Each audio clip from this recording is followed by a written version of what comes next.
আপনি যে ইবাদত বন্দেগী করে জান্নাতে যেতে চান, ওই ইবাদত বন্দেগী তো ফেরেশতারা করেই চলছিল, নাকি তারা টায়ার্ড হয়ে গেছিল?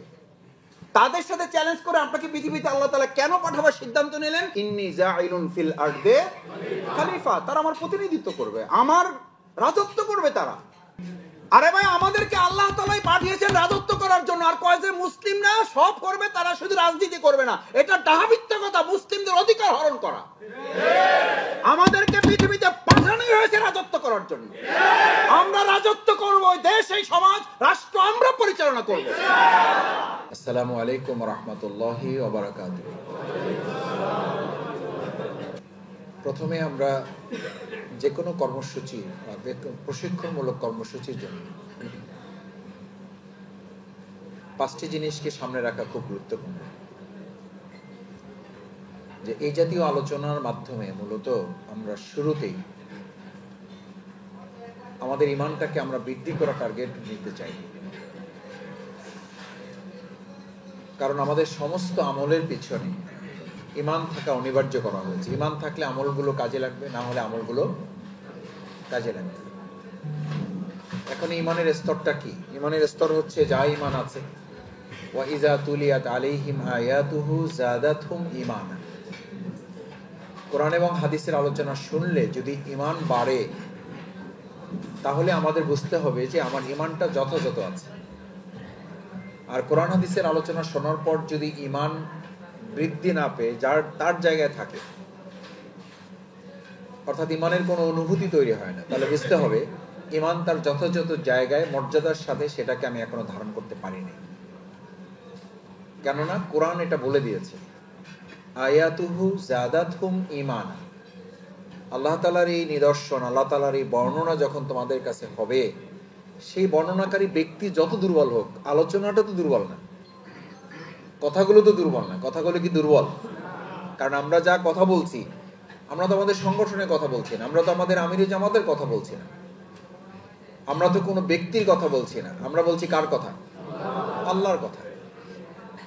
সুতরাং আমরা যারা কথা বলছি, আমরা ব্যক্তি দুর্বল, কিন্তু যা বলছি সেই কথাগুলো তো শক্তিশালী।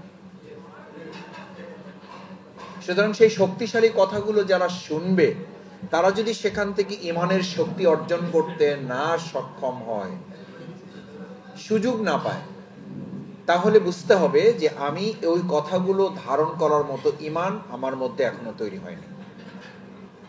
এই জন্য আলোচনার প্রথম ধাপ হচ্ছে আল ঈমানিয়াত, আমার ঈমানটাকে মজবুত করা। আর সেই ঈমানের 3টা দাবি আছে। ইকরার বিল লিসান, এটা মুখে স্বীকার করা। তাসদিক বিল জিনান, এটা অন্তরে ধারণ করা। অল আমল বিল আরকান, ঈমানের দাবি হচ্ছে আপনি ওটা বাস্তবে রূপান্তরিত করা, কাজে রূপান্তরিত করা। মুখে আমি বলবো, কাজে আমি রূপান্তরিত করব না, তাহলে আল্লাহ তাআলার বিধান অত্যন্ত কঠিন। কাবুরা মাকতান ইনদাল্লাহি আন তাকুলু মা লা তাফআল। তোমরা এমন কথা বলো না যে কথা তোমরা করবা না। তাহলে আমি যা শুনবো, যা বলবো, সেটা অনুযায়ী করাটাই হচ্ছে আমার কাজ। আর এর মধ্য দিয়ে ঈমানদার এবং কাফিরদের মধ্যে পার্থক্য তৈরি করা হয়েছে।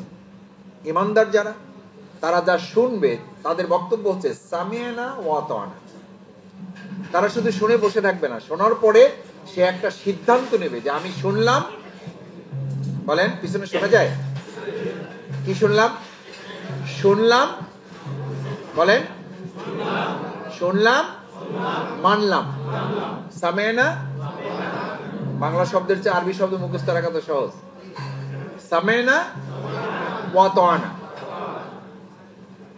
সামি'নার দাবি হচ্ছে, সামি'নার ডিমান্ডই হচ্ছে আপনি শুনলেন তো আপনি মানবেন।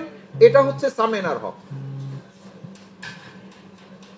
এটা হচ্ছে সামি'নার দাবি, এটা হচ্ছে সামি'নার ডিমান্ড, এটা হচ্ছে সামি'নার নেক্সট স্টেপ। যদি না করতে পারি আমি, তাহলে আমার একটা দায়বদ্ধতা থাকবে, তাহলে আমার একটা জবাবদিহিতা থাকবে। সেই জবাবদিহিতাটা হচ্ছে কাবুরা মাকতান ইনদাল্লাহ, এটা আল্লাহর কাছে ঘৃণা। আচ্ছা আপনি বলেন, আমরা এখানে কষ্ট করে রাত জেগে এই সব কাজ ফালাই রেখা, আমরা কি আল্লাহর ঘৃণা পাওয়ার জন্য আসছি, না আল্লাহর ভালোবাসা পাওয়ার জন্য আসছি? কথা তো সত্যই বলতেছি আমরা। তাহলে অন্তরে তো এটা আমাকে জাগ্রত রাখতে হবে যে আমরা শুনলাম কিন্তু মানতে পারলাম না, তাহলে ভালোবাসার পরিবর্তে আমরা কিসের পাত্র হব? আল্লাহ আমাদের ঘৃণার পাত্র হওয়া থেকে হেফাজত করুন। তাহলে একটু জটিল হয়ে গেল না?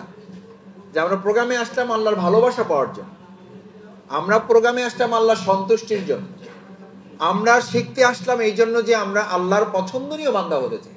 সেখানে যদি আমরা উল্টোটা হই যে কাবুরা মাকতান ইনদাল্লাহ, তোমরা এমন কথা বলো যা তোমরা করো না, এটা আল্লাহর কাছে ওই ব্যক্তি এবং ওই কথা ওই কাজগুলো ঘৃণার পাত্রে পরিণত হয়ে যায়। শুধু কি তাই? ভালো করে বুঝেন, আল্লাহ তাআলা যে কাজটুকু দিয়েছেন প্রত্যেকটাই একটা দায়বদ্ধতা আছে। আব্দুল্লাহ ইবনে মাসউদ রাদিয়াল্লাহু তাআলা বর্ণনা করেন, ক্বালা রাসূলুল্লাহ সাল্লাল্লাহু আলাইহি ওয়াসাল্লাম ওয়া ইয়াকুলুনা মা লা ইয়াফআলুন। তোমাদের মধ্যে একটা সময় আসবে, সেটা কাফির মুশরিকদের মধ্যে না, হিন্দুদের মধ্যে না, খ্রিস্টানদের মধ্যে না, নাসারাদের মধ্যে না, তোমাদের মধ্যে, আমার উম্মার মধ্যে একটা সংকট, একটা ব্যাধি, একটা ক্রাইসিস, একটা দুর্যোগ তৈরি হবে। সেটা কি? ওয়ায়াকুলুনা মা লা ইয়াফআলুন, তারা বলবে কিন্তু বলেন, বলবে কিন্তু এই জামানা আসছে না আসবে? তার মানে আমরা ওই দলে আছি। আল্লাহ আমাদের মাফ করুন। কিন্তু কথাটা কার? আল্লাহ রসুল করিম। মানুষদের মধ্যে কৃপণ সেই ব্যক্তি নয় যার টাকা নেই, মানুষের মধ্যে কৃপণ সেই ব্যক্তি যে রসুল করিম সাল্লাল্লাহু আলাইহি ওয়াসাল্লামের নাম উচ্চারিত হয় অথচ সে কি বলে না। এটা অন্তর দিয়ে বলেন তো, সাল্লাল্লাহু আলাইহি ওয়াসাল্লাম। রসুল করিম সাল্লাল্লাহু আলাইহি ওয়াসাল্লাম বলেন ওয়ায়াকুলুনা মা লা ইয়াফআলুন। ব্যাধিটাই হবে না যে ক্যান্সার, ব্যাধিটা হবে না যে এইচআইভি, ব্যাধিটাই হবে না যে করোনা, ব্যাধিটা হচ্ছে বলার লোক থাকবে, করার লোক থাকবে না। এবং সেটা আমার উম্মার মধ্যে। শুধু এই পর্যন্ত বলে শেষ হইলে তো অসুবিধা ছিল না। সংকটটা কোথায়? ইমানিয়াতের আলোচনা বলেছি যে সোনার সাথে ইমানের সম্পর্ক। সোনার মধ্যে দিয়ে ইমান থাকতেও পারে, ইমান চলেও যেতে পারে। সোনার মধ্যে দিয়ে ইমান বাড়তেও পারে, কমতেও পারে না, ইমান শেষই হয়ে যেতে পারে। ওই যে বললাম যে আপনি আসছেন আল্লাহর ভালোবাসা পাওয়ার জন্য, আমি আসছি আমরা ভালোবাসা নেওয়ার জন্য, অথচ আল্লাহ বলছেন যদি এটা শোনো আর না করো মা লা তাফআলুন কাবুরা মাকতান ইনদাল্লাহ, তাহলে এটা আল্লাহর কাছে ঘৃণার পাত্র হবে।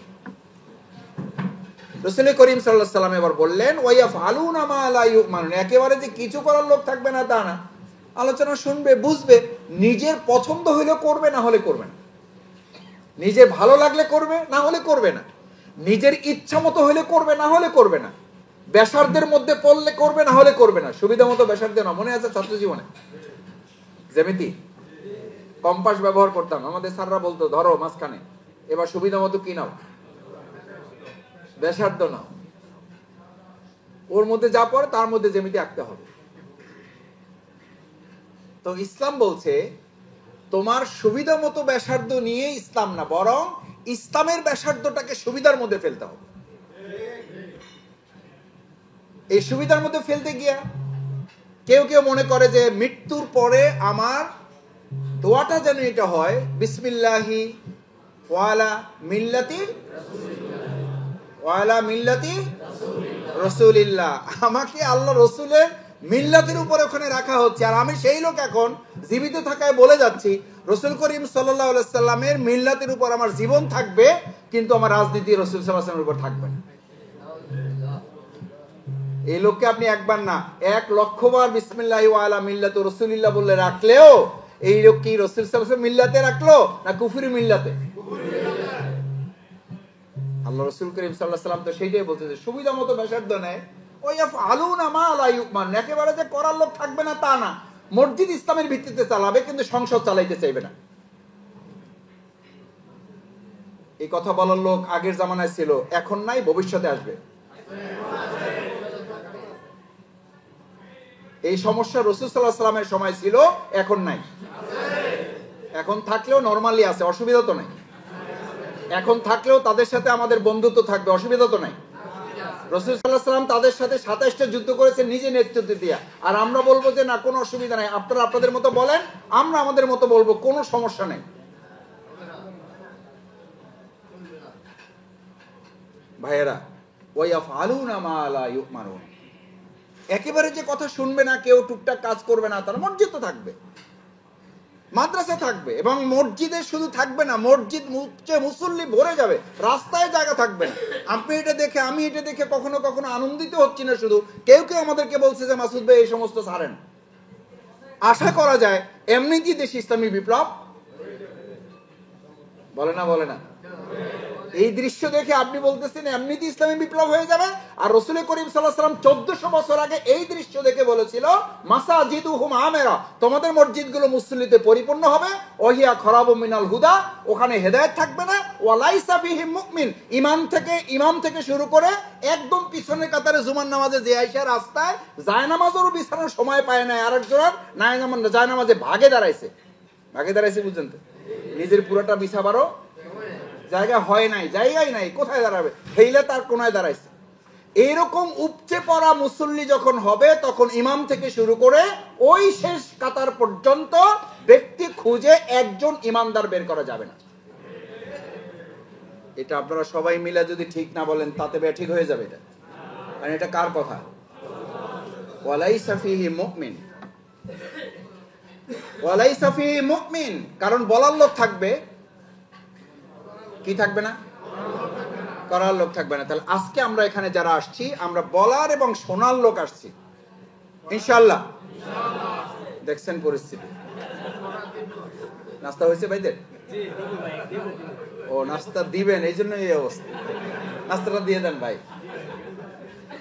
আমরা করার এবং শোনার লোক আসি নাই, আমরা বলা এবং শোনার লোক আসি নাই। আমরা বলার, শোনার এবং বলার, শোনার এবং শোনার এবং শোনার এবং বুঝছেন কি? এই করার লোক যদি হয়ে থাকেন, না হলে আপত্তিটা কোথায়? আপত্তিটা শোনেন। আপত্তিটা হইল, দুর্ভাগ্যটা হলো, আমি ইমানিয়াতের আলোচনা করছি, ইমানিয়াতের আলোচনা করছি। এই আলোচনার সাথে প্রথম সম্পর্ক ইমানিয়াতের, না হলে ইমানের কি হবে? ওয়া ইয়াকুলুনা মা লা ইয়াফালুন। আপনি বলবেন কিন্তু করবেন না, করবেন কিন্তু পছন্দ হলে করবেন, না হলে করবেন না, ভালো লাগলে করবেন, না হলে করবেন না, ইচ্ছা হলে করবেন, না হলে করবেন না। সেই ব্যক্তির জন্য রাসূল করিম সাল্লাল্লাহু আলাইহি সাল্লামের বক্তব্য হলো ওয়ালিমান যালিকা আলাল ইমানি হাববাতিন খরদাল। ইমানের কথা এটা। এই প্রসঙ্গ আলোচনা করছি না যে আপনারা যারা রোকন আছেন তারা রোকনে মান আরো বাড়ান। এই হাদিসের আহ্বান এটা নয় যে যারা কর্মী আছেন তারা রোকন হয়ে যাইতে হবে, না হলে আপনার ইমান টিকবে না। এইখানে আলোচনা, এই হাদিসের আহ্বান এটি নয় যারা সহযোগী আছেন তারা কর্মী হয়ে যান, নাহলে ইমান টিকবে না। আলোচনা হচ্ছে ওয়া ইয়াকুলুনা মা লা ইয়াফালুন, বলবেন করবেন না, করবেন পছন্দ হলে, না হলে করবেন না, কঠিন হলে করবেন, সহজ হলে করবেন না, ইচ্ছা হলে করবেন, না হলে করবেন না। এই ব্যক্তির ব্যাপারে রাসূল সাল্লাল্লাহু আলাইহি ওয়াসাল্লামের সামারি হচ্ছে ওয়ালিমান যালিকা আলাল ঈমানি হাববাতিন খরদাল। ওই লোকটার মধ্যে সরষে দানা পরিমাণ ঈমানও আর বাকি থাকে না। কি থাকে না? কতটুকু? সরষে দানা পরিমাণ। সেই ব্যক্তির দোষ কি ভাই? সে গাঁজা খাইছে, সুদ খাইছে, ঘুষ খাইছে, দর্শন করছে, চুরি ডাকাতি, সন্ত্রাসী রাহাজানি, টেম্পু স্ট্যান্ড দখল করছে, গরু ছাগল জবাই করে খাইছে মানুষের, এগুলো তো আগে ছিল, এখন তো আর নাই।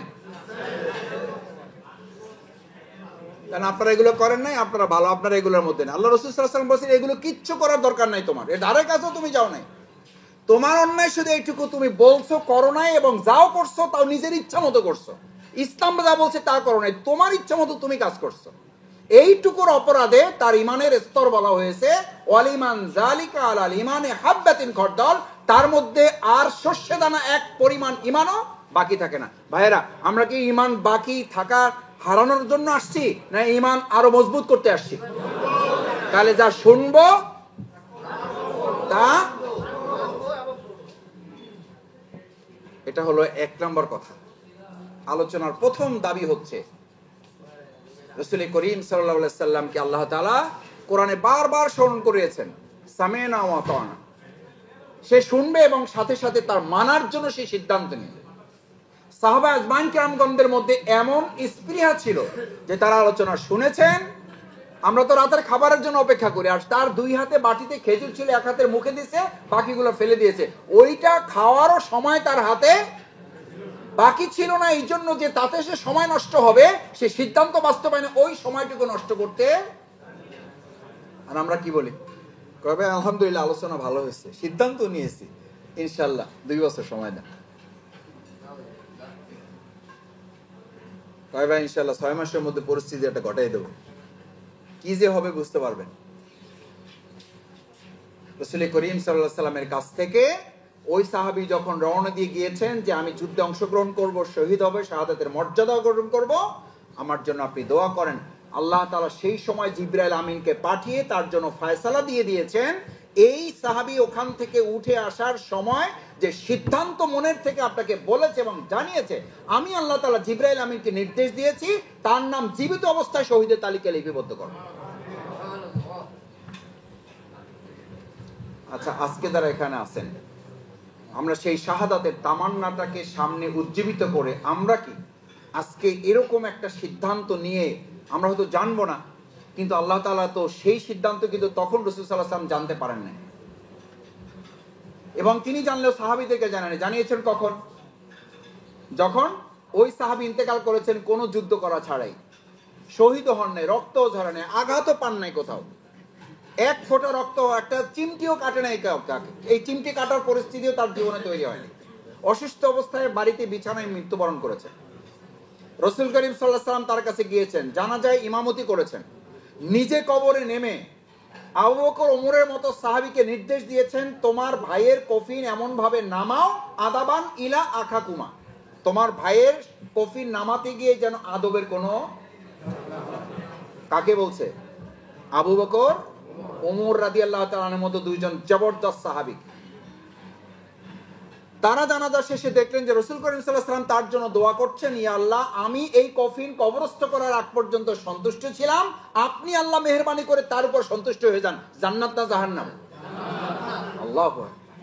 এ তো জান্নাতের গ্যারান্টি, এ তো জান্নাতের গ্যারান্টি পাওয়ালো। রাসূল করিম সাল্লাল্লাহু আলাইহি ওয়াসাল্লাম কারো কফিন কবরে নেমে তার কফিন কবরস্থ করা, তার জানাজা ইমামতি করা, কিসের নিশ্চয়তা? জান্নাতের। আবার নির্দেশ দিচ্ছেন আদাবানি লাখা কুমা, এই কফিন নামাতে গিয়ে যেন আদবের খেলাপ না হয়, একটু এদিক ওদিক না হয়, খবরদার।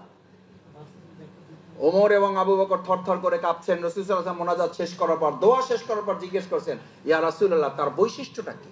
কি করেছেন তিনি? শহীদ হয়েছেন তা তো জানি না আমরা, তার তো কোনো রক্তও নাই, কোনো আহতর চিহ্নও তো আমরা দেখলাম না, তিনি তো অসুস্থ অবস্থায় বিছানায় ইন্তেকাল করেছেন। রাসূল করিম সাল্লাল্লাহু আলাইহি ওয়াসাল্লাম তখন জানালেন, ওই যে আমার ওই বৈঠক থেকে, ওই সমাবেশ থেকে, ওই প্রোগ্রাম থেকে সিদ্ধান্ত নিয়ে বেরিয়েছিল আল্লাহ তাআলা, তখন জিবরাইল আমিন পাঠিয়ে আমাকে জানিয়ে দিলেন এই সাহাবীর নাম জীবন্ত অবস্থায় শহীদের তালিকায় লিপিবদ্ধ করা হয়েছে আরশে আজিমে। আমাদের নাম তো তালিকা হয় দুনিয়াতে, আর ওই সাহাবীর নাম আরশে আজিমে তালিকা হয়েছে। আজকে এখানে যারা আসছেন, ইমানিয়াতের এই প্রথম দাবি আলোচনা শুনে আজকে কি আমরা সিদ্ধান্ত নিতে পারি না যে আলহামদুলিল্লাহ আমার 2 মাস 4 মাস 3 মাস সময় লাগুক, কিন্তু সিদ্ধান্ত নিয়ে আরশে আজিমে নাম লেখাইতে চাই, আল্লাহ দয়া করে ওই সাহাবীর সাথে আমাদের নামটা লিখে নেন, যে আমরা সিদ্ধান্ত নিলাম আমরা বায়াতের অন্তর্ভুক্ত হয়ে যাব। দেখি ইনশাআল্লাহ, ইনশাআল্লাহ রাজি আছেন সবাই? আল্লাহ মেহেরবানি করে হাতগুলো দেখে দেখে আপনি আরশে আজিম আমাদের নামগুলো লিখে নেন, আমাদেরকে ওই শহীদ সাহাবীর সাথে আমাদেরকে কবুল করেন, আমাদেরকে বায়াতের অন্তর্ভুক্ত করেন, আমরা যারা বায়াতবদ্ধ আছি আমাদের হক আদায় করার তৌফিক দান করেন, মেহেরবানি। 1 নম্বর কথা শেষ। ইমানিয়াত যখন আপনি অর্জন করলেন, সিদ্ধান্ত যখন নিলেন আপনি শুনবেন এবং মানবেন, তখন দ্বিতীয় কাজ হচ্ছে তাহারাত। 2 নম্বর কি? আবার বলেন। তাহারাত মানে কি? পবিত্রতা, পরিশুদ্ধতা। আপনাকে পৃথিবীতে প্রেরণ করা হয়েছে জমিনকে পরিশুদ্ধ করার জন্য, শুধু আপনি না। আপনার কাজ হলো আপনি জীবন পরিশুদ্ধ করবেন, তারপর আপনি জমিন পরিশুদ্ধ করবেন। মূল টার্গেট জীবন, কারণ জমিন জান্নাতে জাহান্নামে যাবে না। জান্নাতে জাহান্নামে যাবে কে? জীবন না জমিন? জান্নাত জাহান্নামের ফয়সালা হবে জমিনের উপরে না জীবনের উপরে? আপনার টার্গেট কি? যদি তাই হয়, কিন্তু আমি তো খেয়াল করি আমাদের নেতৃবৃন্দ, আমরা কাউকে দেখলে প্রথমে জিজ্ঞেস করি, ভাই খবর টবর আছে কোনো? দেশের কিছু হবে? জমিনের অবস্থা কি হবে সামনে? কারা দেশ চালাবে? জমিনটা কারা চালাবে? কোনো ভালো খবর টবর আছে? সব ভালো খবর জমিনের জন্য, আমার কোনো। এখন যদি আপনাদেরকে 100 কোশ্চেন করতে দেওয়া হয়, আমি একেবারে অভিজ্ঞতা থেকে বলছি, একটা কোশ্চেনও ব্যক্তিগতভাবে এটা আসবে কিনা আমি জানি না, আমার এই কথা যেন মিথ্যা প্রমাণ হয়, আমি এটাই চিন্তা করি, মিথ্যা প্রমাণিত হয়, একজনকে ওইটা আমাকে হয়তো জানতে চাইবেন কিনা আমার সন্দেহ আছে যে ভাই আমার একটু নামাজ 5 ওয়াক্ত জামাতে হইতে একটু অসুবিধা হয়, এই 5 ওয়াক্ত নামাজ জামাতে পড়ার ব্যাপারে আমি আপনার কাছে একটা পরামর্শ আশা করি। এটা বলার পরে হয়তো 2 দিনের মনে করবেন যে হ্যাঁ ভাই এরকম একটা কোশ্চেন আসলে করা উচিত ছিল। কিন্তু এখানে যারা আছেন, যদি 100 কোশ্চেন করার সুযোগ আপনাদের হাতে থাকতো, এখানে যদি আমিরে জামাত উপস্থিত থাকতেন, আমাকে আপনারা একটা কোশ্চেনে করবেন এটা আমি মনে করি না, আমি সেই কোশ্চেনে উপযুক্ত না। কিন্তু আমিরে জামাত যদি থাকতেন, আপনারা যদি 100 কোশ্চেন করতেন, 100 কোশ্চেনের মধ্যে আমি আমার বাছাই করার সুযোগ হয়। আমিরে জামাত যখন কোশ্চেন আহ্বান করেন, বাছাই করার সুযোগ হয়। ব্যক্তিগত কোনো কোশ্চেন নেই, কোশ্চেন হলো সব রাষ্ট্র, সমাজ, দেশ, আন্তর্জাতিক। কোন কোন ক্ষেত্রে সাদে অভিযানের প্রশ্নে জামাতের পরিকল্পনা কি আমিরে জামাত জানতেছে, আর নিজের জীবনের খবর নাই। আরে ভাই, আল্লাহ সুবহানাহু ওয়া তাআলা টার্গেট আগে জমিন করছেন না জীবন করছেন? জমিন না জীবন? রাসূল সাল্লাল্লাহু আলাইহি সাল্লাম জমিন না জীবন? আগে সোনার জীবন না আগে সোনার মদিনা? আগে সোনার বাংলা না আগে সোনার মানুষ? কিন্তু আপনারা আগে কি চান? আমাদের সংস্কার আলারা কি চায়? আমাদেরকে যারা গালি দেয় তারা আগে কি চায়? কয় যে আমরা যা আছে আমরা ঠিক থাকবো, কিন্তু আমরা সোনার বাংলা করে ছাড়বো। এর চেয়ে আহাম্মকি কথা পৃথিবীতে আর, এর চেয়ে বড় ধোঁকা, এর চেয়ে বড় বড় প্রতারণা, এর চেয়ে বড় উপহাস, এর চেয়ে বড় তামাশা পৃথিবীতে আর হইতে। এবং এটা রাসূল সাল্লাল্লাহু আলাইহি ওয়াসাল্লামের নীতিরও বিরুদ্ধ, এটা আল্লাহ রাসূলেরও বিরুদ্ধ। আমি বহুবার বলেছি, যারা সংস্কার চান তাদের সংস্কারের টার্গেট রাষ্ট্র, অর্থনীতি, সংস্কৃতি নিয়ে করলে হবে না। অর্থনীতি, সংস্কৃতি এবং আমাদের এই সমাজনীতির সমস্ত টার্গেটের মূল হলো ব্যক্তি। ব্যক্তি সংস্কার না হলে আপনি রাষ্ট্র সংস্কার করে সফল হতে পারবেন না। রাসূল সাল্লাল্লাহু আলাইহি ওয়াসাল্লাম পারেন নাই, আর ওনরা পারবেন? ওনরা পারবেন? পারবেন না যে সে আফসোস ওনরা করেন। যেখানে হাত দেয় দুর্নীতির আখড়া, বললে তো ভাই হইতই মহাসাগর, যেখানে হাত দেয় সেখানে দুর্নীতির মহাসাগর। এই মহাসাগর থেকে আপনি রক্ষা পাবেন কিভাবে? এখান থেকে আপনি বাঁচবেন কিভাবে? আপনার সন্তানকে বাঁচাবেন কি করে? আপনার পবিত্রতা অর্জনের, তাহারাতের এই আলোচনার, এই শিক্ষা শিবিরের, এই প্রোগ্রামের দ্বিতীয় টার্গেট হবে আমার কি? রাসূল করিম সাল্লাল্লাহু আলাইহি সাল্লামকে রিসালাতের দায়িত্ব দিয়ে তাকে এই কথা নিশ্চিত করে জানিয়ে দেওয়া, ওয়া ইউআল্লিমুহুমুল কিতাব, তোমাকে এই কোরআন এই জন্য শুধু পাঠানো হয় না যে শুধু তেলাওয়াত করবা, এই জন্য শুধু পাঠানো হয় না যে তুমি শুধু সওয়াব অর্জন করবা, 1 অক্ষর পড়লে 10 নেকি। আরে ভাই, নেকি তো আছে, আলহামদুলিল্লাহ, এটা তো পাবেনি, এটা তো আছে, এটা থেকে তো আপনাকে কেউ বঞ্চিত করছে না। আপনার টার্গেট তো নির্ধারণ করা হয়েছে, ওয়া ইউআল্লিমুহুমুল কিতাবা ওয়াল হিকমা ওয়া ইউযাক্কিহিম। এটার অর্থ হলো যে তোমাকে এই কোরআন দেওয়া হয়েছে, তুমি শিখবা, জানবা, বুঝবা, এমন কৌশল অবলম্বন করবা যে তুমি পবিত্র, পরিশুদ্ধ, পরিচ্ছন্ন হতে বাধ্য হবা। এমন পবিত্র পরিশুদ্ধ হবা জমিন পরিশুদ্ধ হতে বাধ্য। দেখি ইনশাআল্লাহ পারবেন? ইনশাআল্লাহ পরিশুদ্ধ হব, পরিশুদ্ধ করব ইনশাআল্লাহ। জমিন এবং জমিন এবং জীবন, জমিন এবং জমিন এবং জমিন এবং বুঝেন? কিন্তু পরে বললেন না যে মাসুদ ভাই কি কয়ে গেলেন। এই কথা জামাতের, সরোয়ার ভাই, শামসু ভাই, বুলবুল ভাই, কার নির্দেশ, কার সুন্নাহ? এটা মানবেন না কেন? আকিমুস সালাত যদি মানেন এটা মানতে বাধ্য। দাড়ি টুপির সুন্নাহ যদি মানেন এটা মানতে বাধ্য। আর না হলে আপনি কোরআন পড়া বন্ধ করতে বাধ্য। কারণ আপনি কোরআন পড়বেন, মানবেন না, তাহলে তো কোরআনের নির্দেশ সামিনা ওয়া আতাইনা। ইমানদাররা বলে শুনলাম এবং মানলাম, আর কাফেররা বলে শুনলাম কিন্তু মানলাম না। কথা তো পরিষ্কার।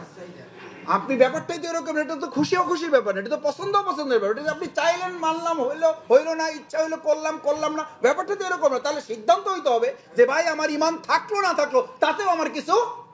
এইরকম দুঃসাহস কে কে দেখাইতে পারেন? একজন জানান, একজন হাত জাগান। যদি দেখাইতে পারেন আমার আলোচনা ক্লোজ, আমি যা করছি আলোচনা প্রত্যাহার করে নিলাম। কিন্তু আলোচনার ডিমান্ড হচ্ছে, তার মানে এখন বলেন যে ভাই আলোচনা শুনবো না মানবো না, আমি বাইরে গেলাম। তার একখান জবাব আল্লাহ ঠিক করা, ফাআলহামাহা ফুজুরাহা ওয়া তাকওয়াহা। আরে মিয়া, তোমারে নিয়ে কেউ প্রোগ্রাম করে নাই, তোমারে কেউ ভালো কথা বুঝাই বলে নাই, তোমারে সত্য মিথ্যা কেউ চিহ্নিত করে দেয় নাই, তোমাকে ন্যায় অন্যায় কেউ বুঝাই দেয় নাই, এর উপরে তোমার জান্নাত জাহান্নাম ফায়সালা আটকাই থাকবে না। আমি ফায়সালা তার উপরে দেব, সৃষ্টিগতভাবে জন্মগতভাবে এমন ভাবে তোমাকে পৃথিবীতে পাঠাইছি, তোমার মধ্যে ডিভাইস দিয়ে দেওয়া হয়েছে, কোনটা ভালো কোনটা মন্দ এটা বুঝার ক্ষমতা দিয়ে আমি পৃথিবী থেকে তোমাকে পাঠাইছি। সুবহানাল্লাহ বাড়িতে বলেন। ফাআলহামাহা ফুজুরাহা, জন্মগত সৃষ্টিগত ভাবেই আল্লাহ আপনাকে এটি বুঝ দিয়ে পৃথিবীতে পাঠাইছেন। এখন যদি আমি যদি না জানার ভান করি, তাহলে আমি জেগে থেকে ঘুমায় আছি। জেগে থেকে ঘুমায় থাকলে তাকে ঘুম থেকে উঠানো, আসলে কি ঘুমাইলে তারা ঘুম থেকে উঠানো যায়, কিন্তু কেউ যদি জেগে থেকে ঘুমিয়ে থাকে তাকে জাগানো যায় না। সেরকম করে ইমানদার যদি এখানে থাকে, ঘন্টার পর ঘন্টা না, দিনের পর দিন না, সপ্তাহের পর সপ্তাহ না, মাসের পর মাস না, বছরের পর বছর না, জীবনের পর জীবন আলোচনা করলেও আমাদের কোনো উন্নতি পরিবর্তন। আমরা কি সেজন্য আজকে আসছি এখানে? তাহারাতের জন্য আসছি। আমরা পবিত্র হতে এসেছি। কেন পবিত্র হতে হবে? আপনি পবিত্র হতে হবে এই জন্য যে আপনাকে পৃথিবীতে পাঠানো হয়েছে শুধু ইবাদত বন্দেগী করার জন্য। আপনাকে একটা রেসপন্সিবিলিটি দিয়ে পাঠানো হয়েছে, একটা দায়িত্ব দেওয়া হয়েছে, একটা ঝুঁকি নিয়ে আপনাকে পাঠানো হয়েছে। আপনি যে ইবাদত বন্দেগী করে জান্নাতে যেতে চান, ওই ইবাদত বন্দেগী তো ফেরেশতারা করেই চলছিল, নাকি তারা টায়ার্ড হয়ে গেছিল? তাদের সাথে চ্যালেঞ্জ করে আপনাকে পৃথিবীতে আল্লাহ তাআলা কেন পাঠাবার সিদ্ধান্ত নিলেন, সেই কথা কি আল্লাহ জানাইছেন না আমরা জানাইছি? কি জানাইছে? ইন্নী আ'লামু মা লা, আমি জানি, তোরা চুপ করে বসে থাক। সিদ্ধান্ত কে দিয়েছে? আল্লাহ তাআলা দিয়েছে। ঝগড়া বিবাদ হয়েছে, বলছে চুপ কর, তোরা জানোস না, আমি কি জানি। আমি কেন পাঠিয়ে দিয়েছি? ইন্নী জাইলুন ফিল আরদে খলিফা, তারা আমার প্রতিনিধিত্ব করবে, আমার রাজত্ব করবে তারা। আরে ভাই, আমাদেরকে আল্লাহ তাআলাই পাঠিয়েছেন রাজত্ব করার জন্য। আর কয় যে মুসলিমরা সব করবে, তারা শুধু রাজনীতি করবে না, এটা ডাহাবিত্যকতা, মুসলিমদের অধিকার হরণ করা। আমাদেরকে পৃথিবীতে পাঠানোই হয়েছে রাজত্ব করার জন্য। আমরা রাজত্ব করব, দেশ, এই সমাজ, রাষ্ট্র আমরা পরিচালনা করব। কে পাঠিয়েছেন এটা? কে আর দেওয়া দাবি? কার দেওয়া অধিকার? এই অধিকার থেকে আমাদেরকে বঞ্চিত করা কত সোজা না। সেই দিন ভুলে যান।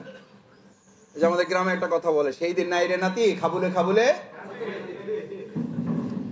ওই দিন শেষ। ওই দিনের কথা ভুলে যান। যা বুঝাবেন সেই বুঝ নিয়ে বসে থাকার দিন শেষ।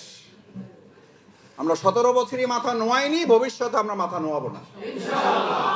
আমাদের নেতৃবৃন্দে হাসির মুখে ফাঁসি নিয়েছেন। সেই নেতৃবৃন্দকে পৃথিবীর আর কোন শক্তি এক আল্লাহ ছাড়া আমাদেরকে পরাজিত করতে পারবেন।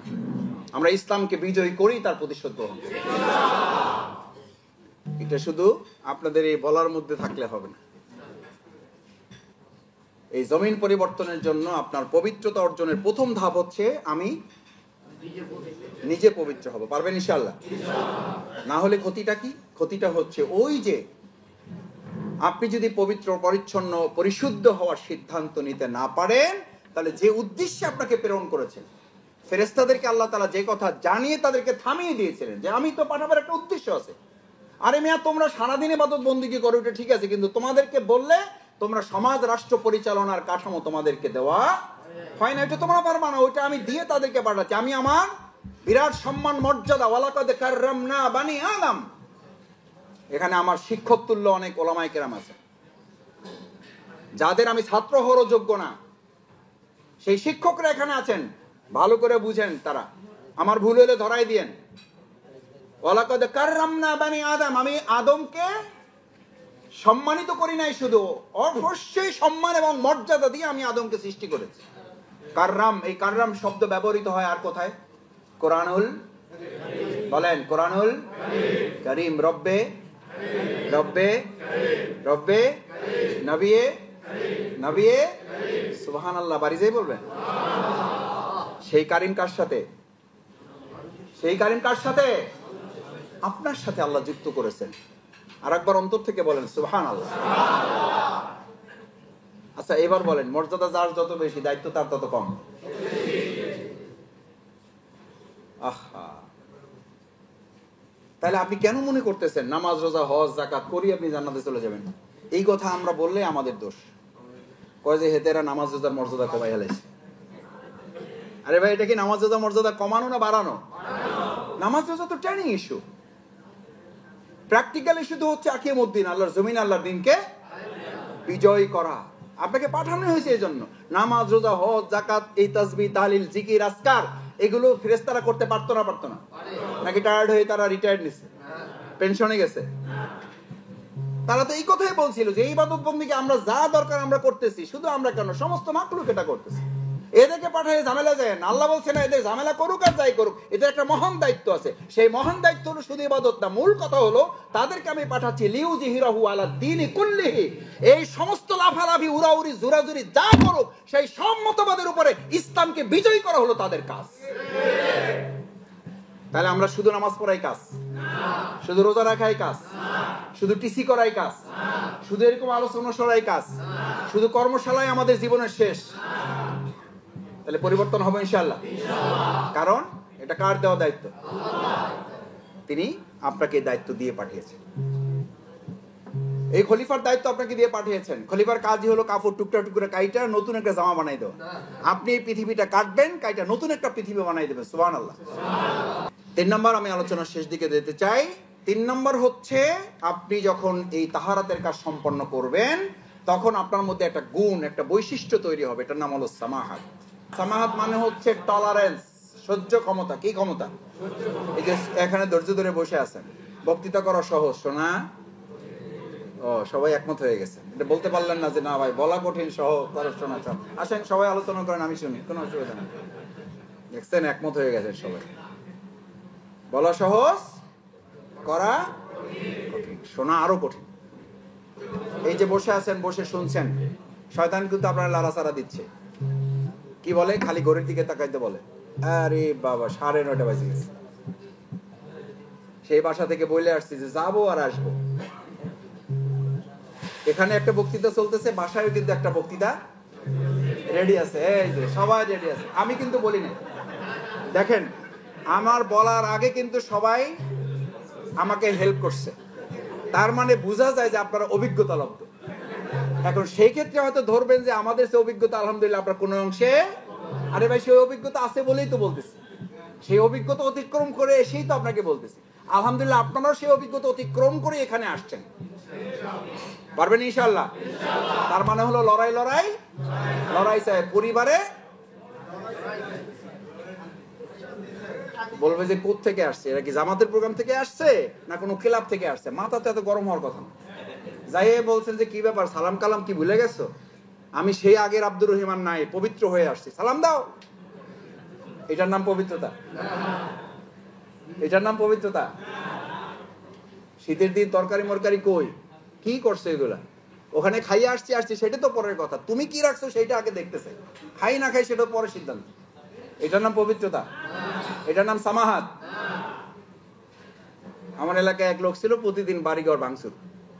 আমরা জিজ্ঞেস করতাম যে চাচা ঘটনা কি, এত শব্দ হয় রাত্রিবেলা? কয় বুঝবা না। আমরা বুঝে বলেন তাহলে না বুঝবো।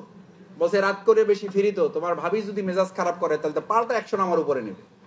এই জন্য আমি আগেই অ্যাডভান্স অ্যাকশন নিয়ে ফেলি, যে দরজা এমন জোরে ধাক্কা দেই যে আমার মেজাজ দেখে সে বুঝতে পারবে, জিজ্ঞাসাই করেন এত রাত কোথায় ছিলাম। বরং আমি বলি যে এত রাতে আসছি, দরজা খুলতে এত দেরি হইল কেন? আমি বললাম চাচা এই কাজ করেন কেন? কয় এই কারণে করি যাতে সে কোনো অ্যাকশনে যাইতে, আগাম প্রতিশোধ, অ্যান্টিবায়োটিক নিয়ে রাখছে। এটার নাম সামাহাত? রাত বেশি করে যাবেন, একটু বিনয়ী থাকবেন, সালামটা দিবেন। কি করব, যেই কাজ তোমার করার কথা ছিল সেটা তোমার পক্ষ থেকে করে আসলাম, যাতে দুনিয়াতে একটু একসাথে থাকতে ব্যত্যয় ঘটলেও জান্নাতে যেন পারবো বলতে ইনশাআল্লাহ। এটা কোরআনের কথা, এটা আমার কথা না, এটা কোরআনের ওয়াদা। এটার নাম সামাহাত। ওয়ায়ানকালিবু ইলা আহলিহি মাসরুরা। আল্লাহু আকবার। আল্লাহ তার বান্দা বান্দাদেরকে বলেন, তুমি তোমার স্ত্রীকে, স্ত্রী তার স্বামীকে, স্বামী স্ত্রী তার সন্তানকে যখন এরকম আল্লাহর কাজে একটু এদিক ওদিক হবে, একটু হক আদায় কম হবে, মাথা গরম না করে আল্লাহর এই বিধান তাকে জানিয়ে দাও যে দুনিয়াতে একসাথে থাকলে আর কত বছর থাকবে? 100 বছর। 100 বছর থাকলেও তো তার না থাকার সমান। এমনি 60-70 বছর কে ডানে আছে কে বামে আছে তো বুঝতেই 2 দিন লাগে। সেই 100 বছর বেঁচে থেকে আপনার লাভই বা কি হয়? আর যে আল্লাহ তাআলা বলেন তোমাকে আমি জান্নাতে প্রবেশ করাবো না, শুধু এমন যুবক যুবতী অবস্থায় প্রবেশ করাবো যে যৌবন গোটা পৃথিবী তুমি 1 সেকেন্ডের জন্য উপভোগ করো নাই, ওরকম যৌবন, ওরকম যুবক যুবতীর বয়স আমি তোমাদেরকে আল্লাহ দান করবো। কিন্তু আমাদের একটা দুর্ভাগ্য আছে, এরকম যৌবন, এরকম যুবক, এরকম যুবতী, এরকম জান্নাত সবই আমরা চাই, শুধু মৃত্যুই চাই না। অথচ বেলাল রাদিয়াল্লাহু তাআলা যখন মৃত্যু আসন্ন, তার পাশে দাঁড়িয়ে, তার পাশে মাথা চুলকাতে মাথায় একটু ম্যাসাজ করতে করতে বলছেন, বেলাল আপনার তো একটু কষ্ট হচ্ছে, আপনার কি মনে হচ্ছে? বলছে আমার কিছুই মনে হচ্ছে না, আমি মৃত্যুকে ভয় পাই, কিন্তু এই মৃত্যুকে আলিঙ্গন করা ছাড়া তো আমি আমার প্রিয় নবীর সাথে সাক্ষাৎ করতে পারবো না। আমি যত দ্রুত সম্ভব আমি মৃত্যুর কাছে পৌঁছতে চাই। আমি মৃত্যু ছাড়া তো জান্নাতে পা রাখতে পারবো না, আমি দ্রুত সম্ভব মৃত্যুর মুখোমুখি হতে চাই। আমি মৃত্যু ছাড়া তো আল্লাহর সাক্ষাৎ পাবো না, আমি যত দ্রুত সম্ভব আমি মৃত্যুর মুখোমুখি হতে চাই।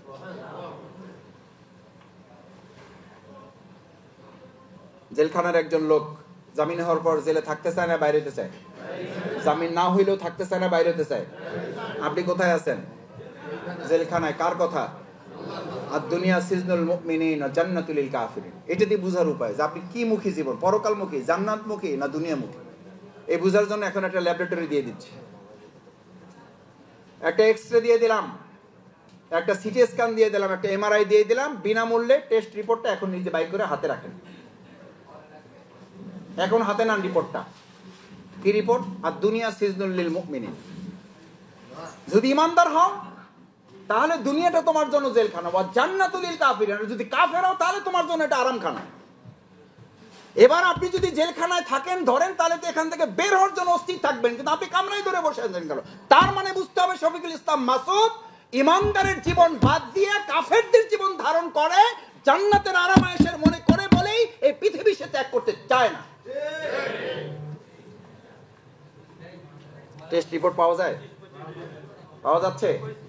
ল্যাবরেটরিতে যাওয়া লাগছে? ফি দেওয়া লাগছে? কত টাকা? পৃথিবীর কোন চিকিৎসকের না। জান্নাতুল লিল কাফিরিন। যদি দুনিয়াটা তোমার কাছে জান্নাত মনে হয় তাহলে বুঝবা তোমার কাফেরের জিন্দেগি। দুনিয়াটা যদি আরামায়েশের মনে হয়, কয় খাইয়ে দেয় ভাই আরামে আছি আলহামদুলিল্লাহ, কোনো অসুবিধা নাই, এটা তো কাফেরের ঘোষণা। আর ইমানদারের ঘোষণা, আমি জেলখানায় আছি, যত তাড়াতাড়ি পাওয়া যায় এখান থেকে আমি কি হতে চাই? আমি মুক্তি চাই এখান থেকে, আমি বের হতে চাই এখান থেকে, ছটফট করছি কখন বের হবো। এটা তো কারাগারে আছি আমি। আরে ভাই, কারাগারের ঘোষণা তো আমি দেই নাই, কারাগারের ঘোষণা তো শেখ হাসিনা দেয় নাই, কারাগারের ঘোষণা তো জামাতের আমির দেয় নাই, কারাগারের ঘোষণা দিয়েছেন প্রিয় নবী মুহাম্মদুর সাল্লাল্লাহু আলাইহি ওয়াসাল্লাম। তার মানে আমার পবিত্রতাটা, আমার সামাহাত, আমার সহ্য ক্ষমতাটা, আমার ধৈর্য ধরাটা, আরামায়েশের জীবন বাদ দিয়ে আমার কষ্ট ত্যাগ কোরবানি করাটাকে আমি এখনো বেছে নিতে পারি নাই। অথচ জান্নাত জাহান্নামের রাস্তা এটা নির্ধারণ করে দেওয়া হয়েছে। জান্নাত জাহান্নামের রাস্তা নির্ধারণ করে দেওয়া হয়েছে। হুজিবাতুন নারু বিশাহাওয়াত ক্বালা রাসূলুল্লাহ সাল্লাল্লাহু আলাইহি ওয়াসাল্লাম। রাসূল করিম সাল্লাল্লাহু আলাইহি ওয়াসাল্লাম বলেন, হুজিবাতুন নারু বিশাহাওয়াত, আরামায়েশ ভোগ বিলাস এই রাস্তাটা গেছে হলো জাহান্নামের দিকে। ও হুজিবাতুল জান্নাতু বিল মাকারে, ত্যাগ কোরবানি, কষ্ট, নির্যাতন, নিপীড়ন, দান সাদকা, এই সমস্ত কিছু গেছে জান্নাতের দিকে। আমরা কোন দিকে যাইতে চাই? তাহলে ত্যাগের দিকে না ভোগের দিকে? ত্যাগের দিকে না ভোগের দিকে? আজ বাংলাদেশ ত্যাগের দরকার নাকি ভোগের দরকার? ত্যাগের রাজনীতি না ভোগের রাজনীতি? সেটা কি মানুষের তন্ত্রে নাকি ইসলাম তন্ত্রে? ইসলাম তন্ত্র হলেই কেবল ত্যাগের রাজনীতি আসবে, না হলে গোটা মানবের তন্ত্র মন্ত্র হচ্ছে ভোগের রাজনীতি। এই ভোগের রাজনীতি মানুষের মুক্তি পারবেন না কন্ট্রোল করতে। 2000 কেন 2 লাখ বহিষ্কার করলেও আপনি আপনার ভোগের রাজনীতিকে, আপনার দলকে বাঁচাতে পারবেন না, কারণ আপনার রাস্তাই তো ভিন্ন। রাসূল করিম সাল্লাল্লাহু আলাইহি ওয়াসাল্লাম সে কারণে বলেন, হুজিবাতুন নারু বিশাহাওয়াত, আরামায়েশে রাস্তাটা গেছে জাহান্নামের দিকে, আগুনের দিকে, আর ত্যাগ এবং কোরবানির রাস্তাটা গেছে। এই জন্য আমিরে জামাত ডক্টর শফিকুর রহমান গোটা বাংলাদেশে মানুষকে একটা বিষয় আশ্বস্ত করছেন, বাংলাদেশ জামাত ইসলামী আগামী দিন আসলে ভোগের রাজনীতির পরিবর্তে ত্যাগের রাজনীতি, সেবকের রাজনীতি আমরা চালু করবো ইনশাআল্লাহ। এটা মুখের কথায় হবে না ইসলাম দিয়ে হবে? ইসলাম যাদের কাছে নাই তাদের বক্তৃতা এটা হবে না, ইসলাম যাদের কাছে আছে তাদের দিয়ে হবে। এটা নিজেকে বুঝতে হবে এবং অন্যদেরকে বুঝানোর দায়িত্ব আমাদেরকে।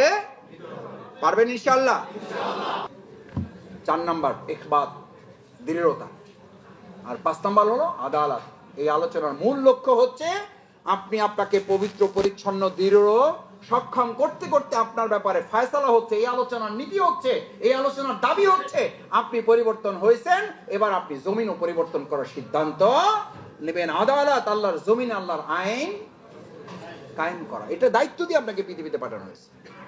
এটা আপনার শখের ব্যাপার না, এটা আপনার ইচ্ছা অনিচ্ছার ব্যাপার না, এটা আপনার পছন্দ অপছন্দের ব্যাপার না, এটা আল্লাহ প্রদত্ত বিধান, এটা নামাজের মতো, রোজার মতো বিধান। আকিমুদ্দিন লিইয়ুযহিরাহু আলাদ দীনি কুল্লি, সমস্ত মতবাদের উপর আপনার ইসলামকে আপনি বিজয়ী করে দেবেন। সেই কারণে আপনার 5টা পয়েন্ট বলেছি। ইমানিয়াত, বলেন একটু। ইমানিয়াত, তাহারাত, সামাহাত, ইখবাত, আদালত। আপনারা অনেক কষ্ট করেছেন, সন্ধ্যা থেকে শীতবস্ত্র উপহার প্রদান করেছেন। এরপরে আপনারা নিজেরা এসছেন যে আমরা এবার জমিনের মানুষের কল্যাণ করেছি, এবার আমার নিজের কল্যাণের জন্য। যে আমরা গ্রামে একটা কথা বলি, নিজের ভালো তো পাগলেও বোঝে। তো আলহামদুলিল্লাহ আমরা তো পাগল না, আমরা তো ভালো স্বাভাবিক মানুষ। তাহলে আমার ভালোটাকে আমরা বুঝবো না? আমরা মানুষের কল্যাণ চাই, আমরা দেশের কল্যাণ চাই, আমরা রাষ্ট্রের কল্যাণ চাই, আমরা সমাজের কল্যাণ চাই, কিন্তু প্রথম কল্যাণটা কার করতে হবে? আল্লাহ আমাদের কল্যাণের জন্য কবুল করুন। সুবহানাকাল্লাহুম্মা বিহামদিকা আশহাদু আল্লা ইলাহা ইল্লা আনতা আস্তাগফিরুকা ওয়া